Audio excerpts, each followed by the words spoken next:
Hi guys, Archie Luxury, talking about investing in wristwatches. And look guys, it can get very, very disheartening when the price of a Pepsi or a Coke is it's a significant amount of money. And this is for a 90s watch. What pieces do I think hold real scope?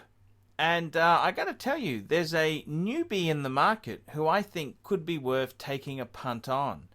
It's the Tudor Black Bay. That's right, the Tudor Black Bay.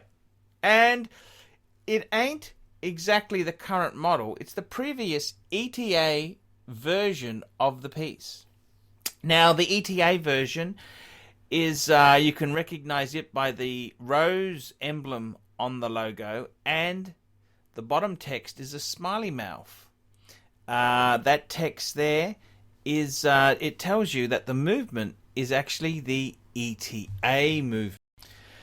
And because Rolex has now gone in-house on this model, I dare say the ETA version will become collectible in the years to come.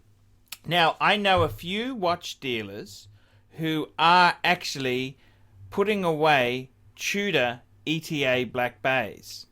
And I think it's a very, very simple equation there. These pieces are basically a Tudor Submariner. They've got the ETA movement, which any variation is going to make a difference to the collectability. Now, I normally would say this is a super thing, but got to be careful investing in the previous model. I don't see the same thing happening with the Breitling Super Ocean Heritage, where they changed to they changed over to the Tudor in-house movement with a swap deal. I don't think the ETA version of that watch is necessarily going to be super collectible. It's really only with this Tudor piece.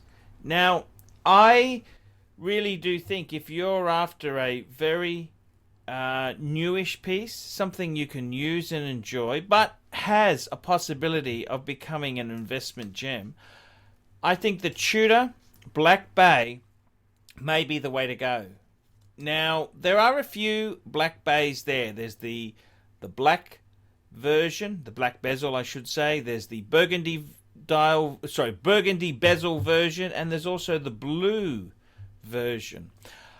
The most desired is actually the black, and this one here is a black on a distressed leather strap, but I would say the best piece would be the black with the bracelet. That would be the investment piece. But any of these Tudor Black Bays with the ETA movement, I think have got definite investment potential. So just, you know, you don't have to be super rich to put $10,000 into a collectible Rolex. You can do it on a lesser budget. And I think the Tudor Black Bay could be a super piece to go after. It's interesting. The Tudor Black Bay, they've gone in-house, and the one that's desired is the ETA movement thing.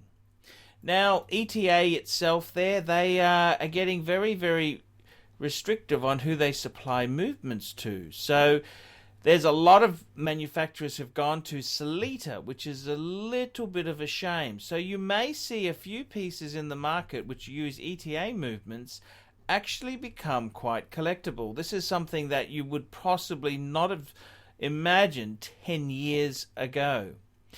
The the whole Tudor craze also leads us to the next question, which is the Tudor Pepsi, which is coming out around the world as we speak. And there's nothing to say the Tudor Pepsi may have investment potential. You see, with the Tudor Pepsi itself there, Rolex and Tudor have been known to release a watch and then within the first couple of years change the model ever so slightly. We had the Fat 4, we had the inverted 6 on the Daytona. We had all sorts of characteristics. So there's nothing to say that with the new Rolex craze for GMTs, the Tudor Pepsi may, in a short time, change ever so slightly. And you can bet your bottom dollar the first version will be the one that everyone wants. So it could be worth getting your hands on a Tudor Pepsi for investment potential. It's hard to pick, but there's a few low-cost collectible watches that could pay dividends. I'm Paul Pluta. This is the Paul Pluta channel in syndication with the Archie Luxury channel. Tell me what you guys think of that. Tell me if you think I'm wrong. Tell me if you think I'm insane. Tell me what you think. Remember, guys, like, subscribe, tell your friends, and don't forget to put a few really nasty, hurtful comments down below. Paul Pluta, the greatest watch YouTuber in the universe.